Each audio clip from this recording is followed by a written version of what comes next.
നിങ്ങളോട് ആര് പറഞ്ഞു ഇവിടുത്തെ അടുക്കള കയറാൻ? നീ പോണവിടെന്ന്. ഇതേ എന്റെ വർമ്മ സാറിന്റെ വീടാ. ഞാനും സാറും തമ്മിലുള്ള ഇരിപ്പ് വശം വെച്ചിട്ട് എനിക്ക് ഈ വീട്ടിൽ എവിടെയും കയറാം.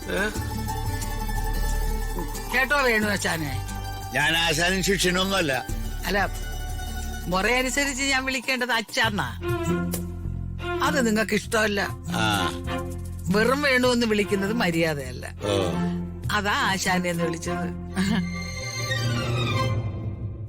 അല്ല, ഒരു കാര്യം ചെയ്യാം, ഇന്ന് മുതൽ മാഷെന്ന് വിളിക്കാം.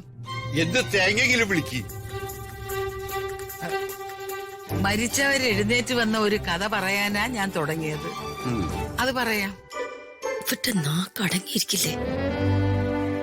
ഞാനേ ഞങ്ങളുടെ വീട്ടിന്റെ അടുത്തുള്ള ഒരു ആക്ടോഡൈഡ് രാവുണ്ണിയുടെ 1000 രൂപ പലിശയ്ക്ക് വാങ്ങിച്ചു. അത് ശരി, അമ്മ പഠിപ്പിച്ചു കൊടുത്തതാ മകന് പലിശയ്ക്ക് മേടിക്കല്. എന്നിട്ട് മുതലും പലിശയും മടക്കി കൊടുത്തില്ലായിരിക്കും. അല്ല, മുതല് കൊടുത്ത് 100 രൂപ പലിശ ഞാൻ കൊടുത്തില്ല. രാവുണ്ണി കൊറേ നാളെന്റെ പിറകെ നടന്ന് കൊടുക്കാതിരുന്നപ്പം അയാൾ എന്നെ കൊറേ അശ്ലീലം പറയുകയും ചെയ്തു. അങ്ങനെ വേനലും മഞ്ഞും മഴയുമായി കാലം പതുക്കെ കടന്നുപോയി. ഇതെന്താ കഥാപ്രസംഗം? അതെ, പ്രശസ്ത കാഥിക കൊച്ചിരാമപുരം കൊച്ചമ്മിണി. ചരിത്രം കേക്കടാ.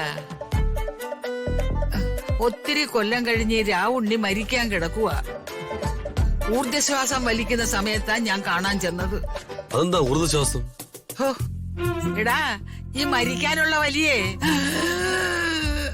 അത് ഞാൻ അയാള് മരിക്കാൻ സമയത്ത് കട്ടിലിന്റെ അടുത്ത് എന്നൊന്ന് നിന്ന് ഇയാള് വലിയോട് വലി.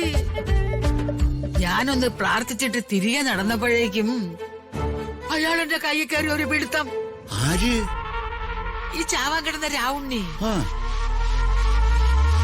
അയാള് പറയുവാ, ആ പലിശ 100 രൂപ തരാതെ ഞാൻ ചാവൂലെന്ന്.